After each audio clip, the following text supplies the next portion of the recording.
नमस्कार, आप देख रहे हैं punjabkesari.com और मैं हूं आपके साथ कोमल पवार। साल 2025 भारत की राजनीति के लिए एक यादगार और उथल-पुथल भरा साल साबित हुआ। मोदी सरकार की मजबूत पकड़, क्षेत्रीय चुनावों में बड़े उलटफेर, सुरक्षा चुनौतियों से उपजे तनाव और विवादों से भरे हुए नीतिगत फैसलों ने पूरे देश का ध्यान खींचा।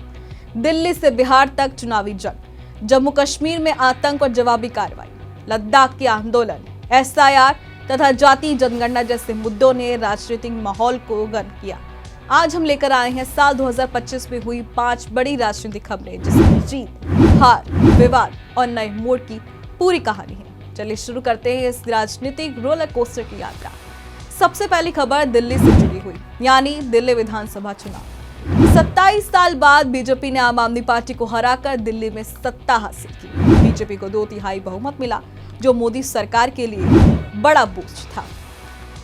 दूसरी और सबसे अहम खबर, जिसने न तो राष्ट्रीय बल्कि अंतर्राष्ट्रीय मंच पर नए भारत की पहचान को पहुंचाया और आतंक के खिलाफ नो टॉलरेंस नीति के तहत ये प्रमाण दिया कि ये नया भारत है और नया भारत घर में घुसकर मारता है। जी हाँ, हम बात कर रहे हैं पहलगाम आतंकी हमले और ऑपरेशन सिंदूर की, जिसमें जम्मू कश्मीर के पहलगाम में पर्यटकों पर आतंकी हमले में दर्जनों मौतें हुई और जवाब में भारत ने ऑपरेशन सिंदूर चलाया। पाकिस्तानी ठिकानों पर मिसाइलें और ड्रोन अटैक्स हुए और बेहद सटीक हमले किए गए और 4 दिनों में पाकिस्तान ने घुटने टेक दिए। लेकिन इस पर विवाद भी हुआ जब ट्रंप ने सीजफायर करवाने की बात कही, जिसे लेकर अभी भी विवाद कहीं ना कहीं असुलझा है। बढ़ते हैं आगे। जब देश में 1 नेशन 1 इलेक्शन और वक्फ बिल को लेकर ऐसी चिंगारी उठी जो अब विशाल आग का रूप ले चुकी है।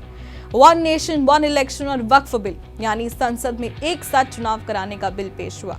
साथ ही वक्फ प्रॉपर्टी रेगुलेशन बिल, और विपक्ष ने इसे संघीय ढांचा पर हमला भी बताया था और मुस्लिम स्कॉलर समेत कई मौलानाओं ने इसे लेकर सरकार को घेरने की भी कोशिश की थी। अब बारी चुनावों की। बिहार विधानसभा चुनाव, जो अक्टूबर-नवंबर में संपन्न हुआ। यहाँ पर एनडीए, जिसमें बीजेपी और जेडीयू ने प्रचंड बहुमत के साथ जीत हासिल की। नीतीश कुमार 10वीं बार सीएम बने, लेकिन आरजेडी और कांग्रेस को करारी हार मिली और चर्चाओं में बने रहने वाले प्रशांत किशोर की जन स्वराज पार्टी भी फ्लॉप हो गई।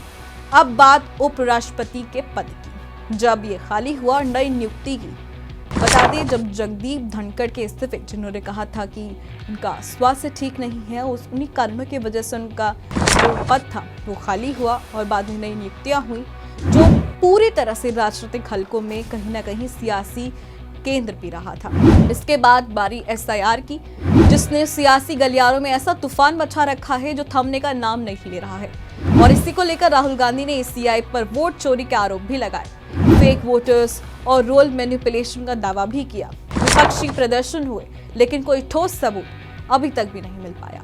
लेकिन फिर भी कांग्रेस और पूरा विपक्ष मिलकर बीजेपी को घेरने की कोशिश कर रहा है। तो ये थी साल 2025 की राजनीतिक यात्रा की पूरी तस्वीर।